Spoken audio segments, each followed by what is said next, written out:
Joel Baumgar, and we are going to talk yet again about Bitcoin because it's one of the most exciting, not the most exciting thing happening in the world of finance right now. Just wanted to start with Joel being the president of Prospera, and can you tell us just a little bit about what you do right now? Sure. So Prospera is a free private city. It's the world's first charter city. Our development is located on the island of Roatan in the Caribbean, and I am president of that development. Prospera Incorporated, the company. So that's your day job. That's my day job. Basically, but you're also very much a Bitcoin enthusiast. I am, just because Bitcoin, as you said, is the most exciting and transformational thing happening in the world of finance in the 21st century. Yeah. So that's a big deal. What we wanted to talk about today was just to invite y'all into Joel's world of what motivated him to get into Bitcoin and what that journey looked like just for him. In 2014, I probably heard about Bitcoin for the very first time on, I don't know, a CNN article or NPR or something like that. And like everybody does, I dismissed it. I'm a technologist, and I thought, technologies come and go. You know, the original mover in the market usually doesn't win. I can safely ignore this, which is pretty much everybody's first response to Bitcoin, which is, I can safely ignore this, maybe it'll go away, I don't have to expand my brain with yet one more thing. It did not go away, and back in 2017, I started seeing news headlines again. The price was continuing to rise and rise and rise, and I thought, it's been like 3 years since I've heard about this, and it's apparently still a big deal. I gotta figure out what this is. So I started researching Bitcoin. I didn't have a lot of time, but I researched enough to buy an initial amount. And I got all excited about it, but I was super distracted, super busy. I had just gotten elected to the House of Representatives in the state of Mississippi. There was just a million things going on. So my first term in the House of Representatives ran from 2016 through 2020. So in those 4 years, when I got into politics, I took more than a 90% pay cut. So my entire income dropped by more than 90%. And as a result of that, in addition to that, my wife and I made the decision to spend millions of dollars from the sale of Baumgar Corporation when we sold the company in 2014, millions of dollars trying to make the world a better place in 1,000 different ways. And I mean, I'm proud to say almost every penny we spent worked. It had the desired effect. The world is a better place in all of the different ways that we decided to spend money.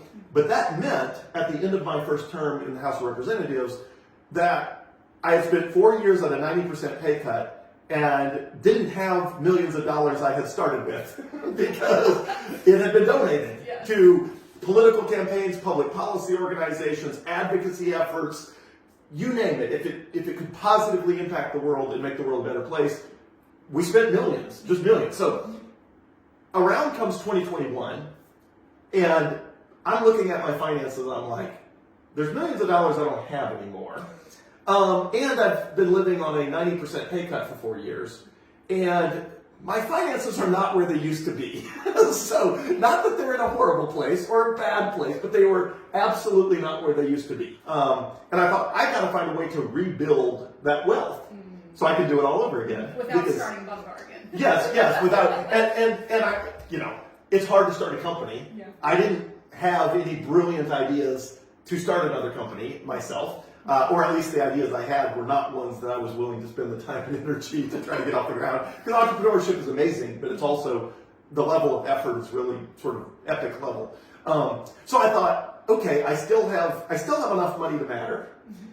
I need to find investments that are going to solve my real financial problem, which is I want to get back at least to where I was, ideally far past that.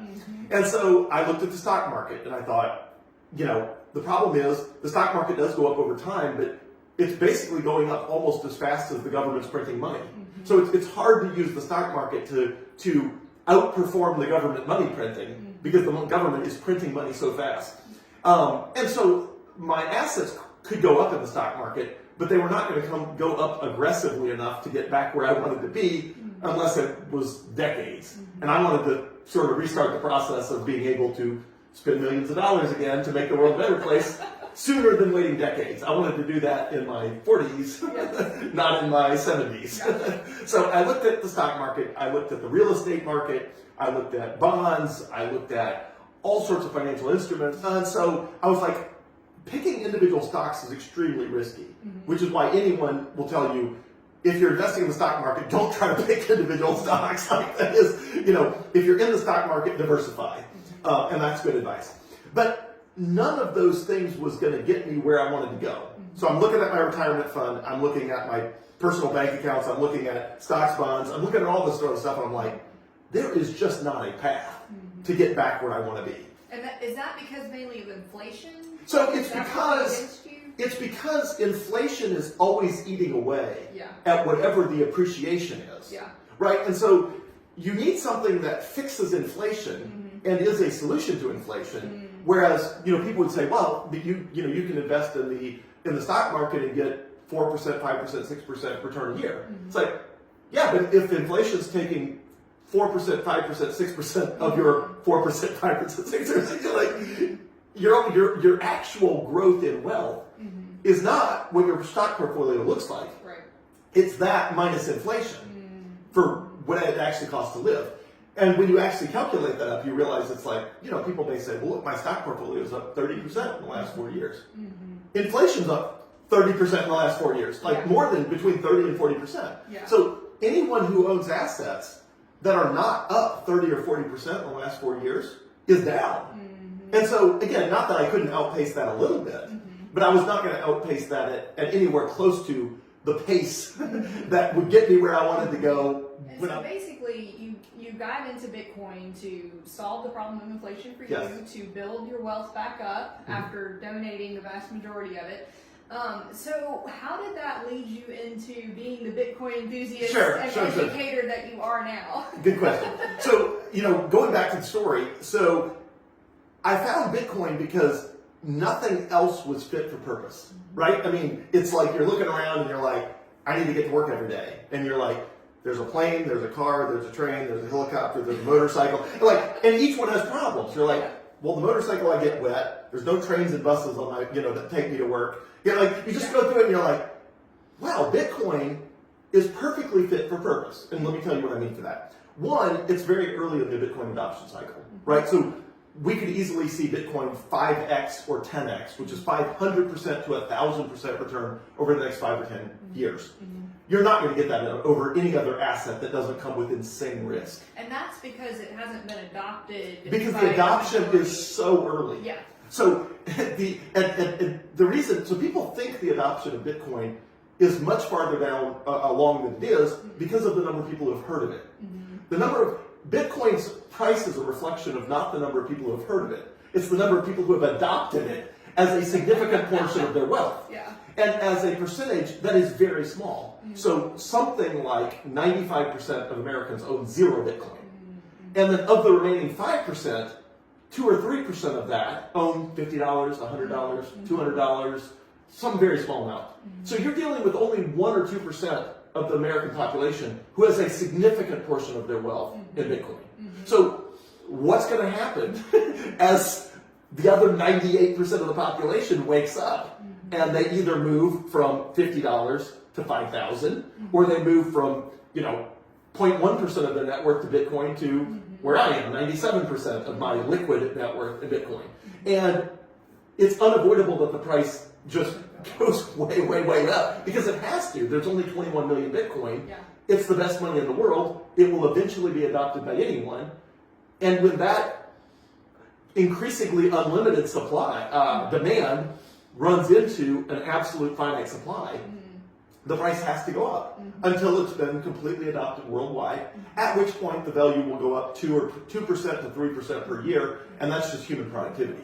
20 years, 30 years, or 40 years from now, someone will have the same problem I had, and Bitcoin will not be their solution then, because everyone will have adopted it. Yeah. And so if somebody comes to me in 30 or 40 years and says, I want to do what you did, I would say, well, you're not going to do it with money. Because there was one opportunity to do that, and that was Bitcoin. So unless you want to wait a few thousand years until humanity doesn't use electronics anymore, or we move into some alternative realm, we're going to be using Bitcoin as money. Yeah. And so they're going to have to go find some other wave to ride. But for everyone now, Bitcoin is that wave, and it will be for years into the future. Perhaps not decades into the future. This is not something you can wait 10 years and get the same return.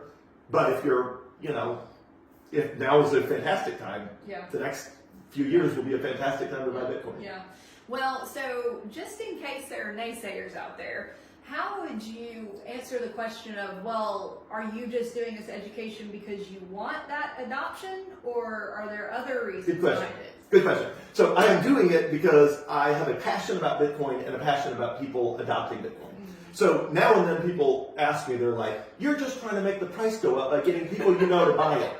I promise you, if I was trying to make the price go up, I would start with the richest people I know, of which there are a lot of them, and I would get the richest people I know to buy more Bitcoin. So the top 5 people I know that are richest could buy more Bitcoin than the 500 people that have ever bought Bitcoin because they watched my Facebook video. It makes no sense to start bottom up with Bitcoin adoption if you're trying to get the price to go up. Right. You'd start top down by people who can buy Bitcoin by the millions or the tens of millions, not by the hundreds or thousands or tens of thousands. So why do I do it? Well, we have this incredibly beautiful opportunity to front run Wall Street, right? So the traditional financial institutions who are all like, what's this Bitcoin thing? We don't need it. We're all rich anyway. And the average person who's like, this is awful. Like, inflation is eating me alive and I got to do something about it. There's this incredible opportunity for regular people to adopt Bitcoin before Wall Street has adopted Bitcoin. Now, Wall Street is starting to adopt Bitcoin. More and more publicly traded companies are buying Bitcoin for their balance sheets. So bottom up, to me, is exciting because it's an opportunity for people to front run Wall Street. And anytime people with less power can front run, and when I say front run, I mean do something before they do, so that when they adopt later, the price goes up more for you than it does for them. Bitcoin is probably the first time in finance that average people can adopt something before Wall Street, before the big financial managers. The way it happened with this purely organic sort of bottom-up Bitcoin started to spread, word of mouth. The way that happened, usually it's the reverse, right? Somebody on Wall Street invents a credit default swap. They sell them all to each other. They make a bunch of money. Then the entire economy crashes in 2008 because all these credit default swaps got completely out of hand. And then the government bails out the banks. And so the people the average people are getting the worst end of all of that. Bitcoin is one of the first, if only, the opportunities for average people to get the best of something new before it's adopted by the richest people in the world, which to me is just exciting. And so that's why I spend a huge amount of time on the phone with people, giving people $30 or $50 of free Bitcoin. It's like, if they'll let you. Yeah, if they'll let me. Knowing that, look, I'm spending a couple of hours helping this person understand Bitcoin, and the total amount of Bitcoin they could ever buy is $1,000. And I can spend the same amount of time with somebody who's going to buy 10 Bitcoin when we get off the phone. $1 million of Bitcoin when we get off the phone.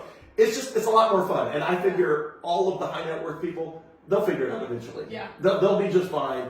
And a lot of those people don't have the same need. So the question is, if Bitcoin's so amazing, which it is, why are all the wealthiest people not jumping on it? And the answer is, some of them are, but a lot of them don't feel like they need it. They're not in the position I was, where I'm like, I need a solution. Had I not donated millions of dollars to a bunch of different things, and I had all that money, I would not have been looking for a solution the same way I was. That's right. I would have said, well, this Bitcoin thing is nice, but I could get where I need to go in the stock market. Well, I got to the point where I couldn't get where I needed to go in the stock market. The Bitcoin grows. I give it away to a bunch of good causes, but have enough that it keeps growing, and then I give it away to a bunch of good causes, and that's the life I want to live. Then there you go. Bitcoin is just so powerful because nobody can take it away from you, and nobody can devalue it, which is it's really amazing. I mean, we really never had that in human history. Well, Joel, every time I talk to Joel, I think I've learned a textbook worth of material. So thank you so much for taking the time and letting us know what your motivation has been in this, and thank you for bringing us along. Well, look, I love helping people on their Bitcoin journey. I hope to be the Sherpa to everybody on their Bitcoin journey, including you, with the hope being that you adopt Bitcoin now and not 5, 6, 7, 8 years from now, when most of the world will be adopting it and it will be way more expensive. Yes.